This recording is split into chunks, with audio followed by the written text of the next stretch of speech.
Untuk doanya untuk firman, persiapan firman Tuhan. Saudara kita pandang gereja-gereja sedang memperingati hari reformasi.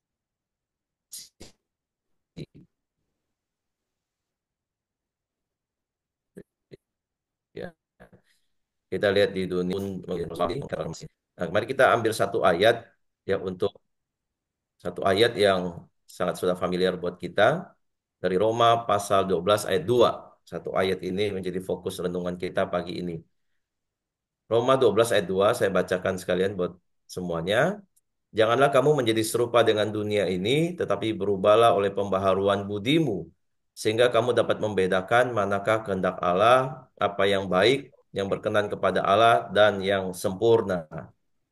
Saudara, kita tahu bahwa dunia kita ini terus berubah, dan semakin cepat terasa perubahannya. Setuju ya? Kalau dulu kita satu produk aja untuk ganti produk yang baru, itu eh, butuh waktu lama. Tapi sekarang produk baru sudah hampir setiap tahun sudah bisa keluar gitu ya. Jadi terasa sekali perubahan ini kecepatannya itu sangat beda dengan zaman-zaman sebelumnya ya. Nah, kita bisa lihat sekali misalnya juga di dalam teknologi di smartphone kita juga yaitu perubahannya cepat sekali. Ya, orang kadang hari ini kalau ganti HP itu nggak perlu sampai tunggu rusak gitu ya.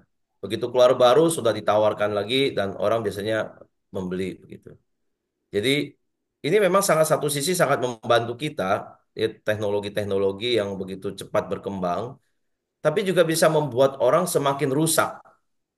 Ya, dari anak-anak yang sudah mulai kenal gadget, anak remaja sampai bahkan orang tua itu bisa kena dampaknya. Nah, sebagai orang Kristen, orang percaya, tentu kita tahu bahwa tidak ada seorang pun bisa menahan perubahan ini. Tidak bisa menghambat kemajuan ini. Tidak bisa mengurangi gitu ya. Nah, kita cenderung bahkan terus ditarik mengikuti tren-tren dari dunia ini. Nah, saudara sekalian, apa yang kita perlu waspadai dari sebuah perubahan gitu ya. Tentu dampaknya yang harus kita waspadai. Dan bagaimana standar untuk menilai bahwa perubahan itu baik atau buruk itu. Nah, kita tahu bahwa eh, gereja di abad 16 itu mengalami perubahan juga, ya, perubahan reformasi untuk mereka kembali kepada keserupaan dengan Tuhan. Mereka sudah menyimpang dari ajaran Kristus dan sekarang mereka di abad 16 itu terjadi satu gerakan reformasi.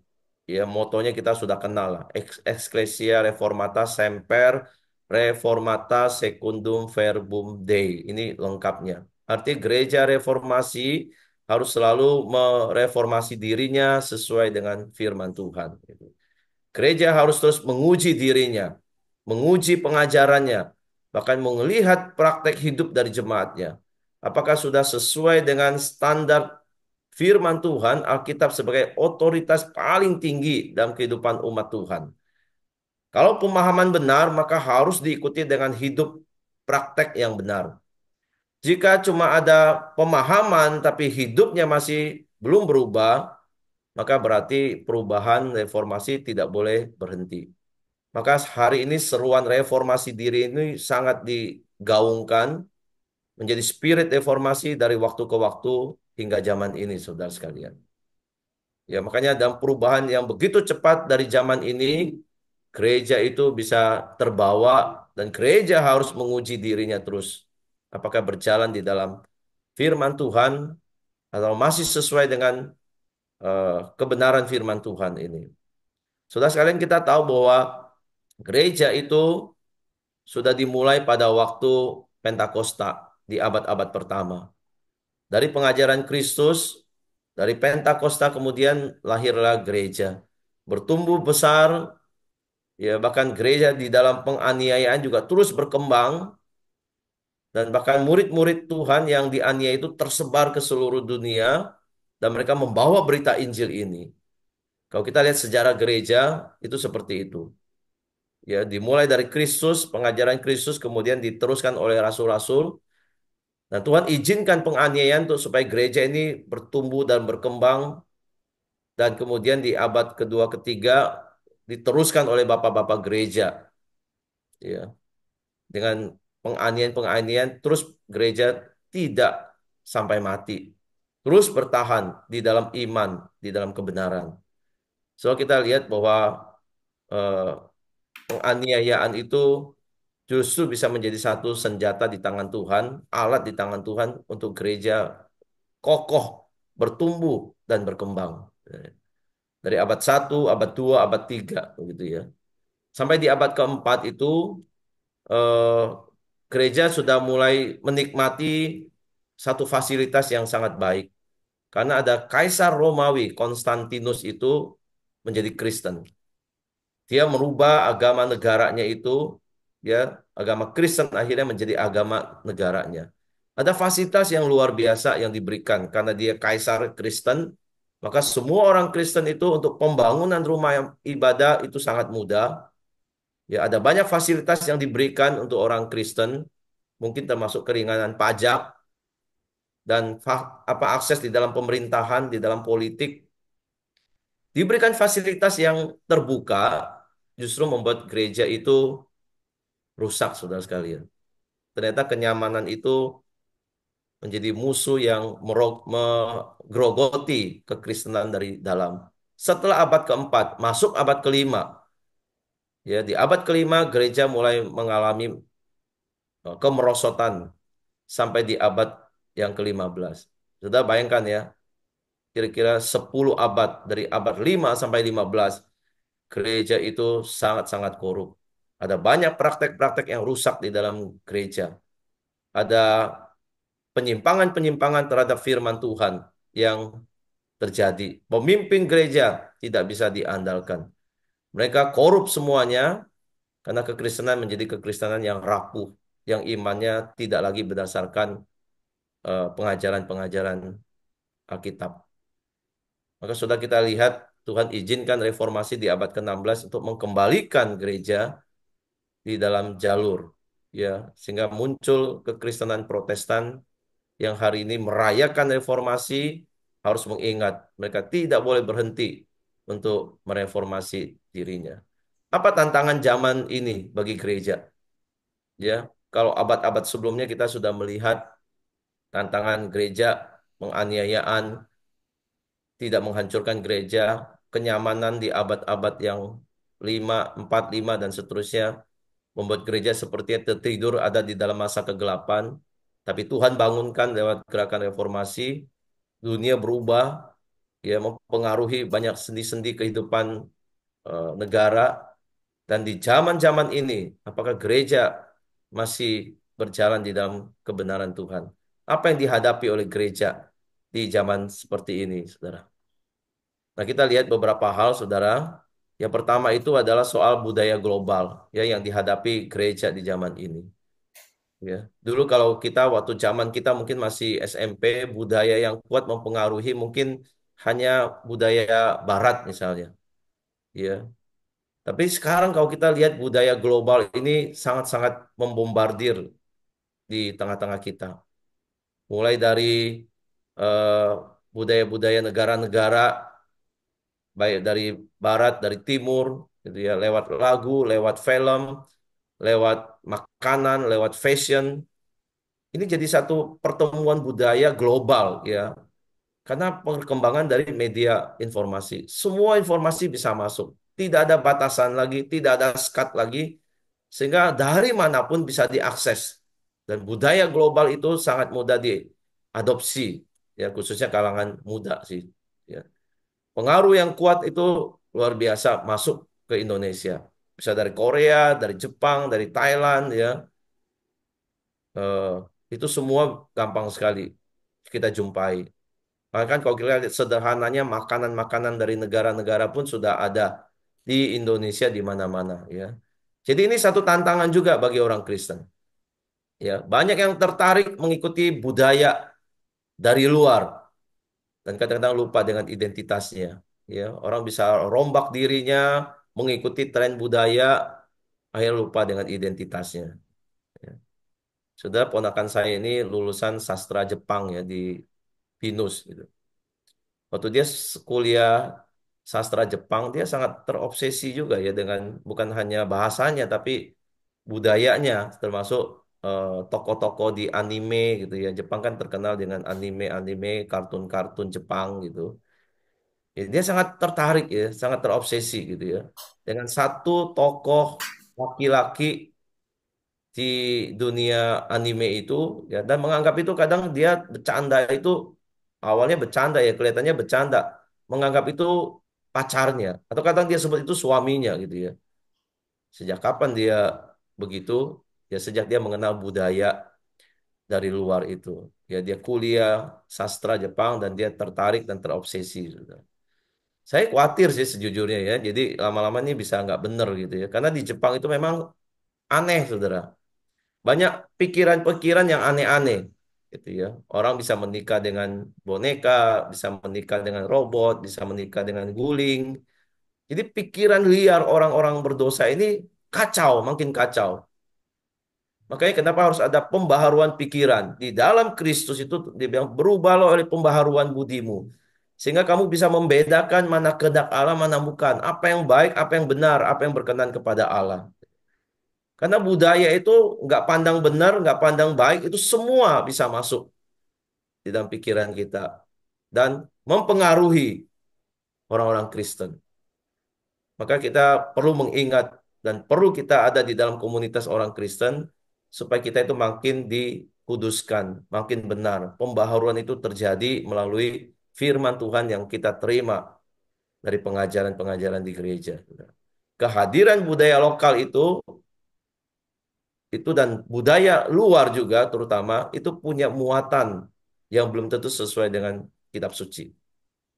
Ya, jadi hati-hati bagi kita yang terus bersinggungan dengan dunia luar, kita betul-betul harus hati-hati memperlengkapi diri pikiran kita dengan keteguhan iman. Karena pengaruh buruk ini bisa membelokkan, bisa mengacaukan, bisa memberi dampak yang negatif. Ya, kita perlu diperbaharui oleh firman Tuhan setiap hari agar pikiran kita itu ditransformasi oleh kebenaran firman Tuhan. Ini budaya global, sudah bicara. Kemudian sudah pengaruh humanisme, ya. Zaman ini orang juga sangat mendewakan humanisme, saudara. Ya, hak asasi manusia itu salah satunya. Salah satunya kelompok juga ya LGBT kita udah tahu lah ya gerakan-gerakan ini. Itu juga wujud daripada hak asasi manusia, menuntut kesamaan hak. Ya, haknya pengen diakui tapi lupa identitasnya sebagai gambar dan rupa Tuhan. Hari ini juga orang sangat eh, menuntut hak daripada kewajiban. Ya, padahal waktu di sekolah kita diajarkan harus kewajiban dulu baru minta hak. Tapi di zaman ini bisa terbalik. Ya, orang menuntut haknya, tapi kewajiban diabaikan. Orang menuntut kalau orang Kristen di gereja menuntut dilayani, bukan melayani. Padahal melayani itu tanda kutip kewajiban orang-orang yang sudah mengenal Tuhan. Melayani Tuhan itu seharusnya menjadi kewajiban kita yang diselamatkan. Tapi orang nyaman ya, eh, pengen dilayani, bukan mau melayani. Di mana-mana orang pengen dilayani dan merasanya itu haknya untuk mendapat pelayanan yang terbaik gitu. Kita berusaha kadang-kadang terapkan hal itu kepada Tuhan ya. Jadi Tuhan bisa beri apa buat saya? Kita menuntut kepada Tuhan, tapi kita lupa kewajiban kita sebagai umat tebusan Tuhan. Kita seharusnya beribadah, seharusnya melayani, seharusnya bersaksi membawa jiwa bagi Tuhan. Tapi kita selalu meminta, menuntut, berdoa, Tuhan berikan dulu baru saya mau melayani Tuhan. Tuhan jawab doa saya dulu, baru saya mau pergi bersaksi bagi Tuhan. Sudah pemikiran seperti menuntut hak transaksional ini pengaruh-pengaruh dunia luar. Ya. Baik kita boleh, ini pikiran kita sekali lagi perlu terus diperbaharui. Ya Tuhan berkata, cari kerajaan Allah dan kebenarannya. Ini kewajibannya utama dulu. Ya maka semuanya itu Tuhan tambahkan. Ini bukan hak untuk menuntut, Tapi kita harus tahu bahwa itu kemurahan Tuhan untuk memberikan kepada kita. Ya, jadi kita tidak bisa menuntut apa-apa dari Tuhan, kita hanya menanti kemurahan Tuhan dan anugerah Tuhan. Jadi ada pemikiran-pemikiran yang bisa salah, ya, bahkan termasuk dari ajaran-ajaran di sekolah kita. Bahkan termasuk juga tradisi-tradisi kita mesti diwaspadai. Ya, kepercayaan-kepercayaan kita, kita harus betul-betul diperbaharui di dalam pikiran kita yang baru ini. Ya, saudara, mungkin di dalam alam sadar kita itu kita tahu apa yang benar, tapi dunia selalu menebarkan ajaran dan menggiring pikiran kita begitu rupa. Maka kita tidak boleh berhenti. Ya, janganlah kamu menjadi serupa dengan dunia ini, tapi berubahlah kata Tuhan. Diterangi selalu oleh firman Tuhan, membersihkan pikiran daripada virus-virus jahat dari dunia ini. Sudah itu yang kedua. Yang ketiga soal soal konsumerisme, soal hedonisme. Ya hari ini kalau kita lihat orang membeli barang atau punya barang baru itu rasanya sesuatu banget gitu ya. Kayaknya kalau punya sesuatu yang lebih baru dari orang lain, lebih bagus, lebih mewah dari orang lain, kayaknya kita punya satu dignitas ya atau satu nilai lebih yang kita bisa pamerkan, kita bisa tunjukkan ke orang lain. Jadi misalnya waktu orang keluar iPhone 15, saudara ya, itu waktu itu di launching, promo, cashback, pre-order, itu udah banyak orang ngantri, ya ditawarin cashback begitu ya, pre-order tapi cashback 1 juta. Orang langsung rela ganti handphone lamanya dengan handphone baru ini. Karena orang berpikir, wah ini yang terbaru mesti saya dapatkan ya. Paradigmanya gitu, dengan barang baru dia sedang ingin menunjukkan sesuatu, mengkomunikasikan dirinya bahwa itu keren, nggak jadul, selalu mengikuti zaman, selalu update dengan zaman, selalu mengikuti tren baru. Jadi barang baru apapun bisa langsung dibeli, itu tuh menunjukkan dia itu mengikuti dan update dengan dunia ini. Wah, saudara itu pengaruh konsumerisme, termasuk hedonisme yang bisa masuk di dalam gereja. Ya, jadi ini kita mesti hati-hati. Dunia menggiring kita ke sana. Ya, membeli kadang-kadang bukan karena kebutuhan, tapi karena keinginan, mengikuti keinginan daging kita. Ya, hari ini kita juga soal hedonisme, kita juga dibombardir dengan eh, kuliner-kuliner yang di mana-mana yang baru itu kalau orang bisa berkunjung di satu tempat yang baru, bisa posting dan itu rasanya satu kebanggaan tersendiri gitu ya.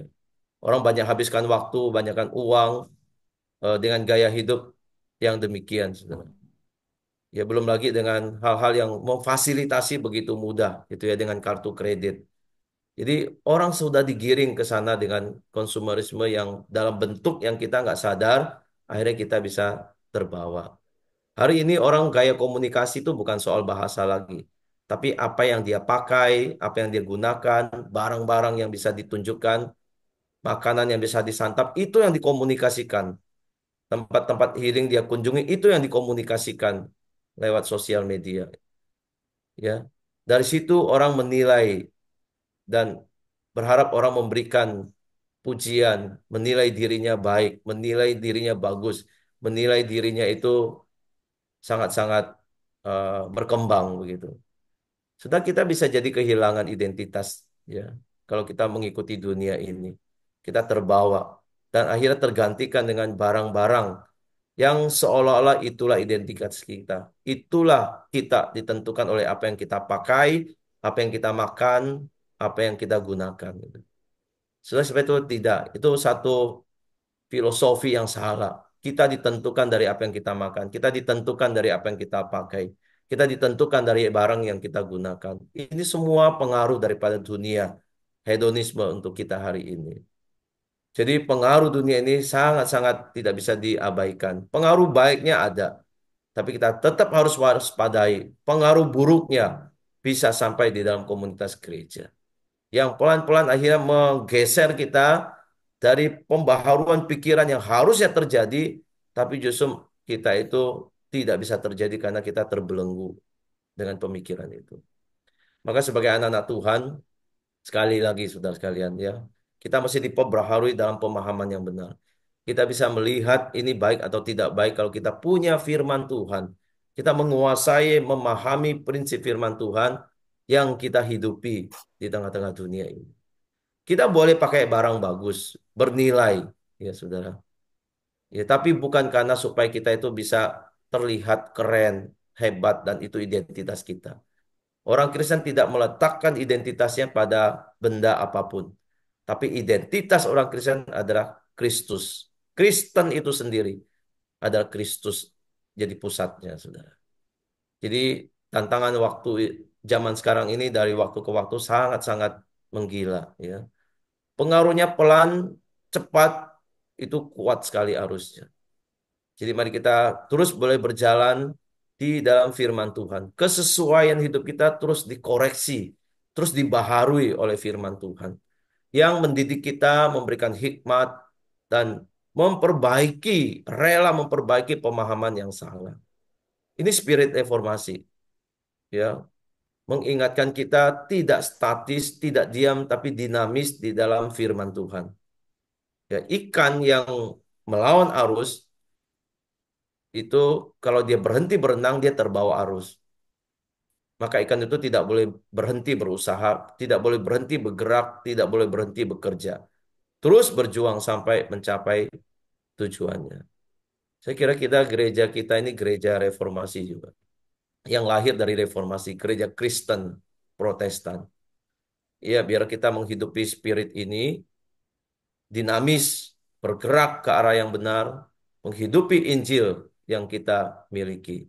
Kita jadikan firman Tuhan, Alkitab kita ini sebagai GPS kita, sebagai arah, sebagai pelita, sebagai terang, sebagai penuntun jalan bagi gereja kita dan bagi kehidupan jemaat Tuhan, sehingga tidak salah berjalan, ya, tidak berbelok, tidak menyimpang ke kiri dan ke kanan. Maka perjalanan gereja kita akan terus dipimpin Tuhan, akan terus menuju kepada jalan yang benar dan terus akan mengalami perubahan, reformasi di dalam pimpinan Tuhan. Biar Tuhan menolong kita dengan renungan ini, biar kita juga terus boleh menjadi orang-orang yang mau dan siap berjalan terus di dalam kebenaran firman Tuhan dan mau terus berubah oleh pembaharuan yang dikerjakan oleh Roh Kudus dengan firman yang kita terima dari Tuhan. Kiranya Tuhan memberkati.